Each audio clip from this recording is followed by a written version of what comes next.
What's up, YouTube? This is Too Raw for TV. Alright, so in this video, I want to talk about Terrell Owens and his disappointment in being left off the NFL top 100 all-time team. Right? Actually, the term that he used was being pissed off. Right? The team was revealed through a series of specials on NFL Network during the 2019 season. And of the 10 wide receivers picked, Terrell Owens was not one of them.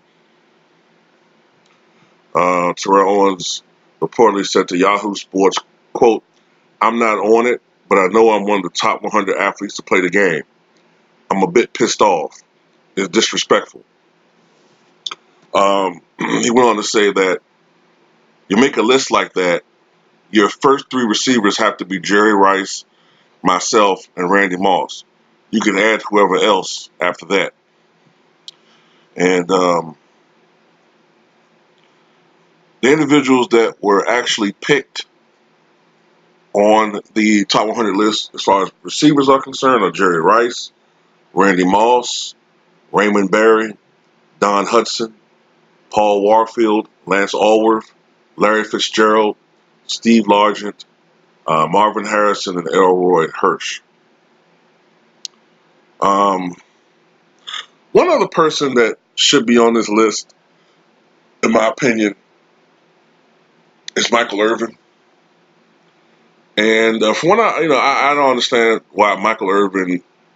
I guess it's a generational thing, but and also Michael Irvin's career was prematurely cut short by that neck injury he suffered. I think it was against the Eagles, '99. I think it was. I think at the time Michael Irvin was 33, 34.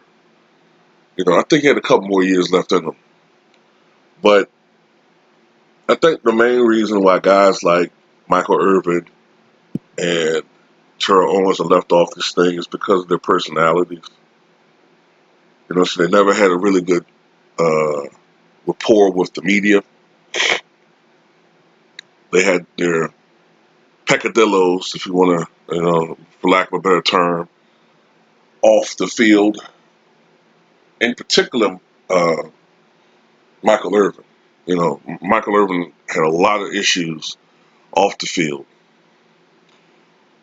And Terrell Owens was more his personality with the media, his antagonism towards the media, and for having a reputation for being difficult to deal with in the locker room. And people like that, who have these personalities, no matter what sport it is, and in particular if you're African American, let's be honest about it, it can come back to bite you a little bit when it comes time to honor you post-career, whether it's the Hall of Fame, whether these selections for all century or all whatever, it comes back to haunt you if you had a difficult career, no matter what your production was. But it's ridiculous. I get the impression that with this type of list, they're trying to be historic. People like me are someone, we're like the first ones to complain about where's the historical perspective. Why is everybody on these all 100 teams from the 1980s onward? What about the 50s and 60s and blah, blah, blah? So I do appreciate that they do have a guy like, what is it, Crazy Legs Hirsch? I do appreciate they have someone like him on this. But you gotta have Michael Irvin and Terrell Owens on this list. If I were making this list, I would add those two guys and take away Larry Fitzgerald because he's a guy playing right now. And maybe Lance Allworth. Look, the receivers of the day are awesome. Okay,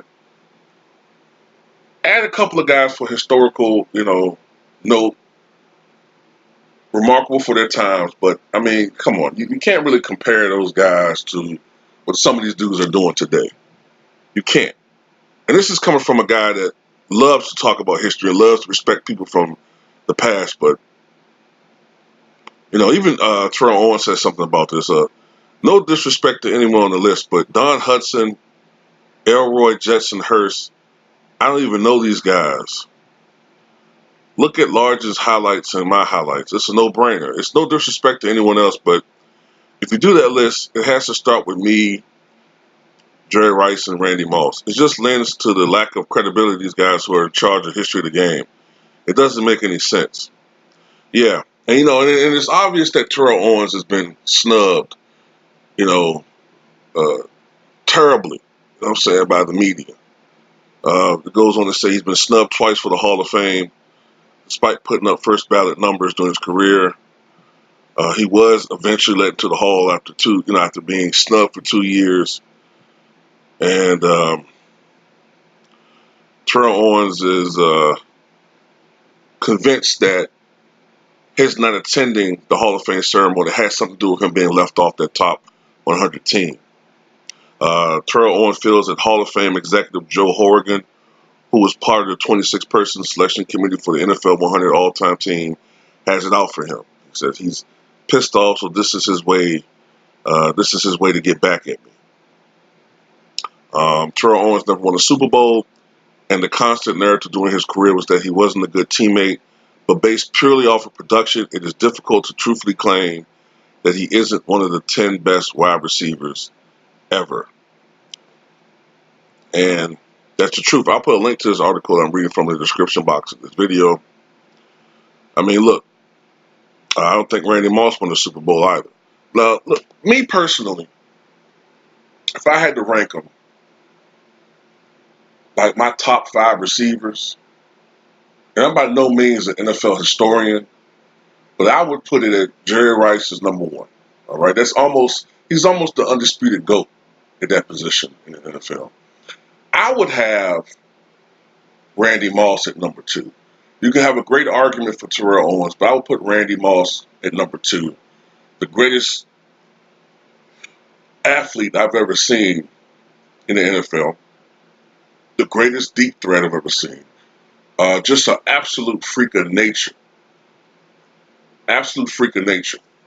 Um, and if he really had that burning anger, fucking desire, passion, and ferocity that Terrell Owens had, he might have been the GOAT.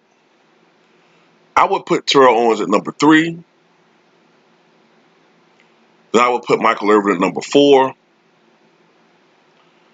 And after that, it's like, I don't know, Marvin Harrison, maybe. It's kind of hard to tell. Looking at Terrell Owens' numbers, he was a 6-time Pro Bowler, 5-time first-team All-Pro. He currently ranks 8th all-time in receptions with 1,078, 3rd all-time in receiving yards, 15,934, and 3rd all-time in receiving touchdowns with 153. Yeah, I think Randy Moss had 165 career touchdowns or something like that. Yeah, it's a no-brainer, man. Terrell Owens had a terrible time, a terrible relationship with the media, for the most part. He speaks his mind. Um, he rubs people the wrong way. We saw him just last month, pretty much call Stephen A. Smith a coon, right? And like I said, I don't think we're going to see Terrell Owens anytime soon on ESPN First Take. Matter of fact, I even wonder if they're going to talk about this topic on ESPN First Take today. I guess they have to. Interested to see how Stephen A. Smith responds to this situation. But yeah, that's the thing, man. You can be awesome at your job, but if your personality rubs people the wrong way, especially those in charge, uh, they can come back. It can come back to bite you. So you have to be ready to and willing to pay that price. You know, I agree with Terrell Owens that it's an absolute travesty. You know what I'm saying? That he's not on this fucking list. It's ridiculous. It doesn't make any sense. But at the same time, that's kind of the price that you pay a little bit when you rub certain people in positions of a little bit of power the wrong way. You know what I'm saying? These motherfuckers in the media, the press, I hate them. I hate them. But, you know, for the most part, I hate them because they're a bunch of fucking jealous, unathletic fucking people who never could excel in sports themselves. So they found a niche where they have a little bit of power, a little bit of sway. And Terrell Owens and guys like him remind them of the uber athletes. I'm not talking about driving, another word. They remind them of the uber athletic individuals that they went to high school with. They were always jealous of. Got all the girls, and you know what I'm saying, and they always, you know, just ran circles around them. And unfortunately, this is what happens. I remember Ricky Henderson, man, who was never the most press friendly guy, right? And you know, Ricky Henderson is the greatest leadoff hitter, in my opinion, at least. He's the greatest leadoff hitter in Major League history, as well as the greatest base stealer. Uh, but there are people who voted against Ricky Henderson being in the Hall of Fame. And one of them said something to the effect of, when he was asked, why didn't you vote for Ricky? One of the fucking writers said, I was never a Ricky guy. I'm not a fan of Ricky. Who gives a fuck if you're not a fan of him personally? You don't vote for somebody because you don't like him. You vote for him because of his fucking production.